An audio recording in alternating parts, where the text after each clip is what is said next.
Chers amis, Shalom Bracha.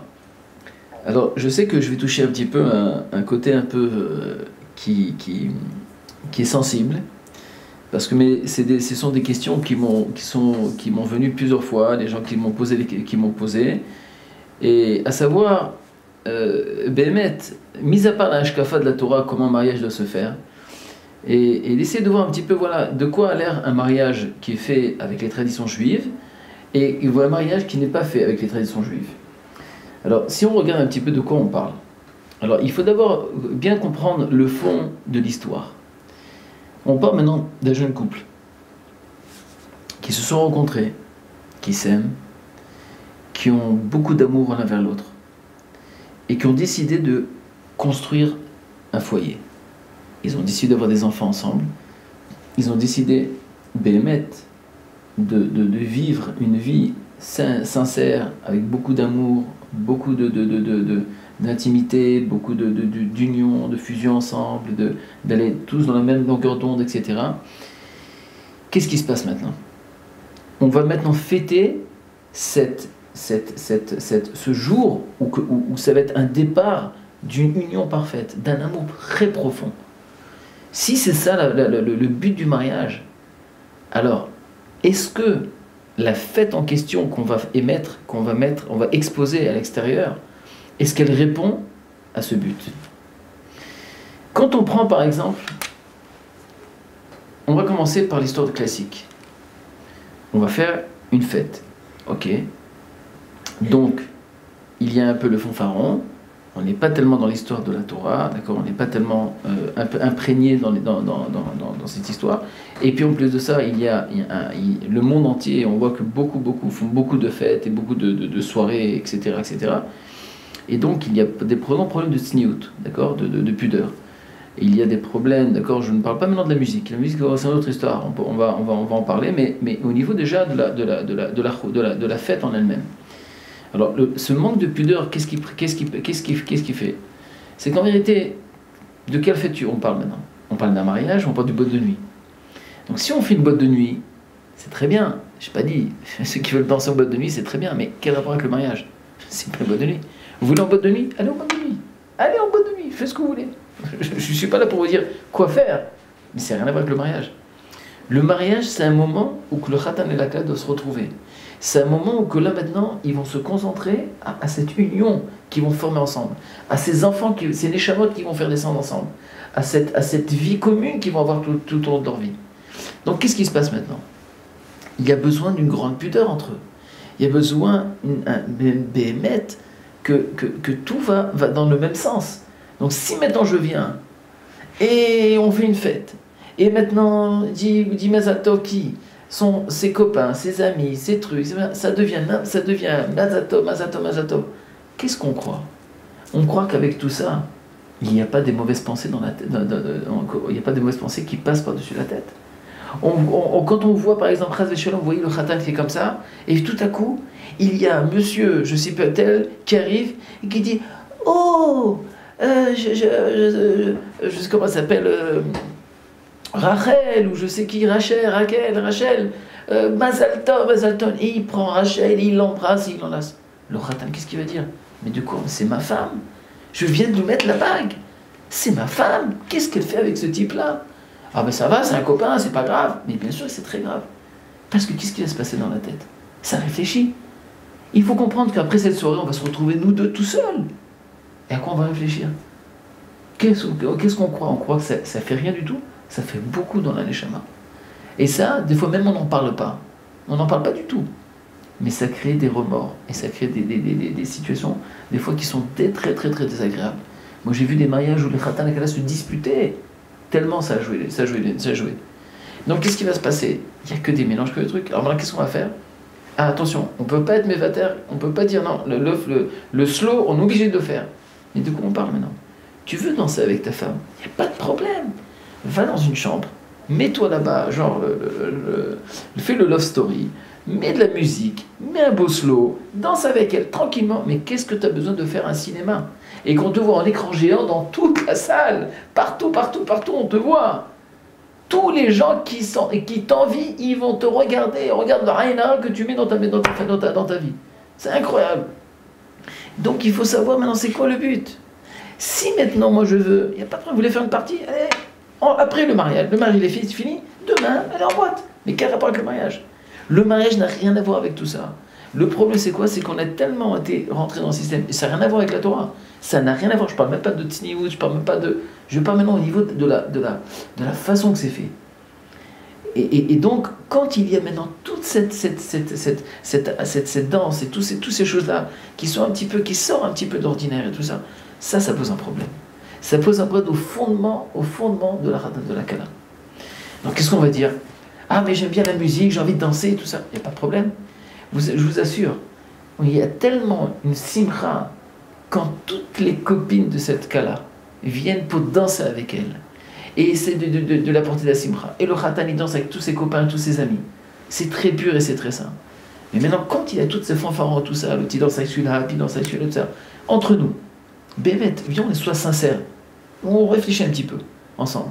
Ensemble, moi, j'oblige à personne, chacun fait ce qu'il veut, et je suis prêt à venir et vous souhaiter Mazel Tov, c'est pas ça le problème. Mais, sérieusement, tous les gens qui viennent danser, qui viennent soi-disant danser sur la piste, ils viennent danser pour qui? Pour qui ils viennent danser? Ils viennent danser vraiment pour le Khatan et la Kala? On les voit même pas dans le film. Regardez la vidéo. Chacun vient, et chacun danse pour soi-même, pour se montrer à elle, et à Tata, et à truc, et à machin, et à la copine, et tout le monde. Il n'y a pas un moment qui est fixé vers le Khatan et la Kala. Le seul moment, c'est le slow. Alors là, toutes les caméras, et tout le monde regarde le bon love story, et attention, et après comment il embrasse et tout, alors tout le monde regarde ça, on dirait qu'est-ce qui se passe. Ça, Rabotai, ça n'a rien à voir avec la Torah, parce que ça crée, entre guillemets, des grands problèmes après de Shlom Bayit. Avec l'expérience que j'ai, vous n'avez pas idée combien de soucis et de problèmes, et tous les khatanim qui sont venus, et qui ont compris ça, après ils se disent, mais c'est vrai, mais c'est émette. Alors il me dit, mais moi je suis obligé de faire le saut. Je dis, il n'y a pas de problème, tu veux quoi? Au moment d'un repas, très bien.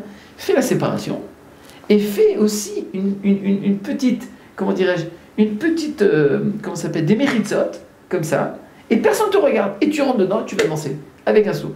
Personne ne doit être au courant de ce qui se passe là-bas. Pourquoi tu as besoin de te montrer? Pourquoi faire? Et donc toute la bracha, d'accord, on sait très bien que Kol Davar chez Samoui Menaïm et Bracha, toute chose je t'ai caché des yeux, il y a de la bracha. Tu veux de la bracha dans ta maison, tu veux du shefa, tu veux la parnassa, tu veux tout ça. Pourquoi tu te mets des histoires? Pourquoi tu te mets des problèmes? Ah oui, mais tout le monde fait. Nahon, c'est un problème. Quand on écoute le Rav tout le monde, c'est un problème. Il y a un rabbin qui s'appelle Rabbin tout le monde. C'est un problème, je sais très bien. Alors, ça, c'est la façon comment c'est exposé. Je ne dis pas qu'il n'y a pas de regesh, qu'il n'y a pas sauf comme on rentre dans la choupa, c'est très beau, et la musique, les trucs, c'est très bien tout ça. Mais il manque, c'est beaucoup superficiel. Et il y a un manque un petit peu, beaucoup de profondeur dans toute cette histoire, dans cette façon de faire, qui malheureusement, qui sort beaucoup du projet dans lequel on est passé sous la choupa. Parce que le jour même de la roupa, on va en parler. Qu'est-ce que tu es en train de dire là-bas? Tu es en train d'être mekadesh ta femme. C'est-à-dire que tu l'interdis aux autres et tu la rends permise à toi. Ça veut dire quoi? Tu interdis au monde entier. Et qu'est-ce que tu fais juste après la roupa? Chacun peut embrasser, faire ce qu'il veut de cette histoire. Donc ça pose un problème. Alors, mais ce que je voudrais aussi maintenant, c'est voir un petit peu qu'est-ce que nous proposons pour cette belle soirée. Alors, voilà les minagim qu'il y a au niveau de la choupa. De quoi il fait on parle? Alors, de la cérémonie, on va en parler au le prochain cours, mais comment ça se passe dans une choupa un peu religieuse? Alors tout d'abord, il faut savoir que pendant une semaine, il n'y a pas eu de kasher. On ne se voit pas pendant une semaine. On s'appelle, mais on ne se voit pas. Ensuite, on est en attente, avec impatience de cette choupa. Tu languis ta femme, tu languis ta future femme, tu languis ton futur khatan. Ton khatan, on se languit l'un à l'autre. Donc on a une attente impatiente de se voir.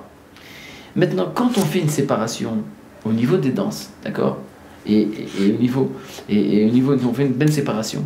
Alors qu'est-ce qui se passe? Eh bien, dans la séparation, au moins avec les danses, qu'est-ce qu'on gagne?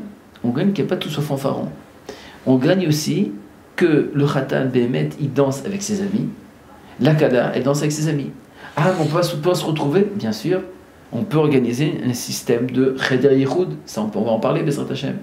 On peut, il y a ce qui est, moi personnellement je conseille beaucoup, bien que c'est une marloquette entre Ashkenaz et Séfarad, mais c'est un moment qui est retiré comme ça, un petit peu juste après la choupa, tu prends, ça peut être un Cheder Yichud, pas ce qu'on pense exactement, ça peut être, on peut dîner ensemble, on peut se confier, on peut se parler, on peut se dire, et ça crée une harmonie entre nous deux, et donc on sait pourquoi on est là.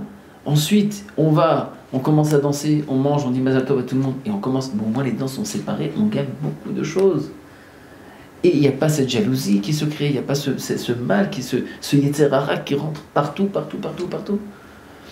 Parce qu'il suffit de voir des filles, des personnes qui sont pas tzniout et tout ça, ça dérange énormément.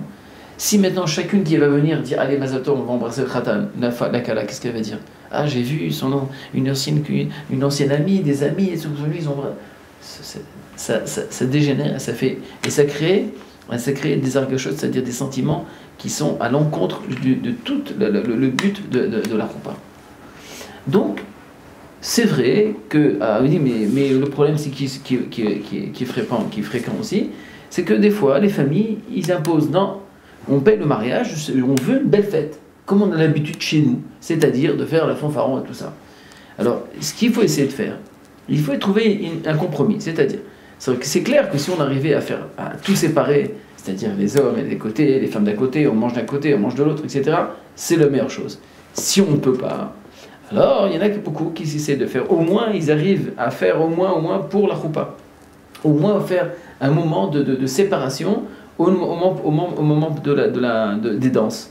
Et à ce moment-là, c'est vrai qu'on mange tous ensemble, parce que la majorité des gens, ils se connaissent, ok, c'est comme si on va au restaurant, on peut appeler ça comme ça, mais maintenant, quand on parle de danse, alors c'est vraiment séparé.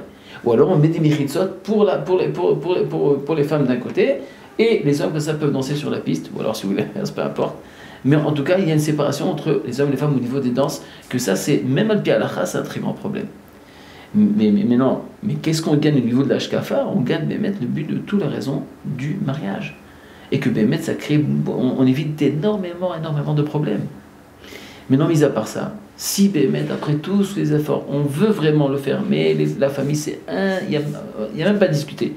Et ça crée des grands problèmes de conflits entre les parents. Alors, ce qu'il faut essayer au moins, Bémet, je dis avec plein cœur, si Bémet, déjà, tout est déjà conclu, il n'y a rien à faire. Au moins, la première heure, au moins la première heure du mariage, qui soit Bémet, Bekdusha ou Betahara. Le commencement de ta choupa, le commencement de ta vie, soit Bekdusha ou Betahara. Et moi, je vous dis avec l'expérience de beaucoup de couples qui ont pris ce temps, même ceux c'était très dur de changer, et qui ont pris cette heure, ou alors ceux qui ont décidé même de changer, de faire moitié-moitié au niveau des danses, de séparer au niveau des danses, et même ceux qui ont... Ils sont tous venus et ils ont été modés, c'est-à-dire qu'ils ont avoué ils m'ont remercié que s'il n'y avait pas ça, ça aurait été un autre mariage. Ça aurait été complètement quelque chose de catastrophique. Pourquoi? Parce qu'ils ont goûté à une chose qui manque partout. Ils ont goûté à une certaine kidusha et c'est ça qui leur a permis de commencer leur mariage de façon raisonnable. Et ceux qui passent pas à côté de ça, je dis, c'est comme l'histoire de la première semaine, de la semaine avant le mariage. Ceux qui se voient et qui se sont vus hier et qui se sont vus avant-hier et qui sont quelle différence qu'il y a entre hier et avant-hier? Alors qu'est-ce qu'on a fait la roupa? Qu'est-ce qu'on a fait? On est dans un truc, dans une boîte de nuit. Qu'est-ce qu'on a fait de spécial? Mais imagine un peu, une semaine t'as pas vu ta fiancée. Une semaine tu l'as pas vue. Elle t'a pas vu. On commence à se languir. Et c'est ça qui va créer l'amour, qui va créer une envie de se retrouver. Mais s'il n'y a pas tout ça, on passe à côté de quelque chose.